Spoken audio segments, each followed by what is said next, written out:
পঞ্চপুৰ sub division হয় য'ত আমি 24তম যিটো আমাৰ বড়োলেণ্ড একৰ্ড ডে সেইটো পালন কৰা হ'ল। ইয়াৰে প্ৰথম আমাৰ কাৰ্যসূচী আছিলে আমাৰ পদপা উপেন্দ্ৰনাথ ব্ৰহ্মৰ প্ৰতিমূৰ্তিত মাল্যাৰ্পণ কৰা। এইটো হৈ গ'ল। আমাৰ অতিথি আছিলে আমাৰ মাননীয় এক্স MLA মনীশ্বৰ ব্ৰহ্ম ডাঙৰীয়া, আমাৰ দলৰো তেওঁ সাধাৰণ সম্পাদক হয়।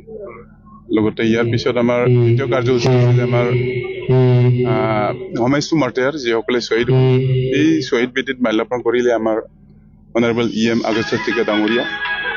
আৰু শেষত আমাৰ যিটো ৰাষ্ট্ৰীয় পতাকা উত্তোলন সেই কাৰ্যসূচী আমাৰ BTCৰ ডেপুটি স্পীকাৰ বিজেন্দ্ৰ নাৰ্জাৰী তেখেতৰ দ্বাৰা আমি সমাপন কৰা হয়। ৰাইজে ইয়াত 10-15 হাজাৰ ৰাইজে আহিব, অলপ পিছত আহি পাব, তেওঁলোকে অংশগ্ৰহণ কৰিব। আৰু ইয়াত বিভিন্ন ধৰণৰ আমাৰ কাৰ্যসূচী আছে। এতিয়া অলপ পিছতে আমাৰ গেমছ এণ্ড স্পৰ্ট আৰম্ভ হ'ব। ইয়াৰ পিছত একেলগে আমাৰ ষ্টেজত আমাৰ কালচাৰ প্ৰগ্ৰাম চলি থাকিব।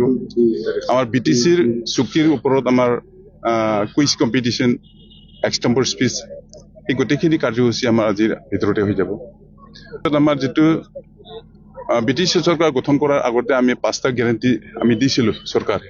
এইটো চৰকাৰ গঠন কৰাৰ লগে লগে আমি সেই 5টা গেৰেণ্টি এতিয়া ডেমো হিচাপে 5টা আমি দি দিম আজিৰ ভিতৰত। তেওঁলোকৰ সেল্ফ হেল্প গ্ৰুপ, আমাৰ ইউথ ৱেলফেয়াৰ, আমাৰ চেনিয়ৰ চিটিজেন, আমাৰ শাৰীৰিকভাৱে সক্ষম যিসকল আছে তেখেতসকলক চেক প্ৰদান কৰা হ'ব আজি।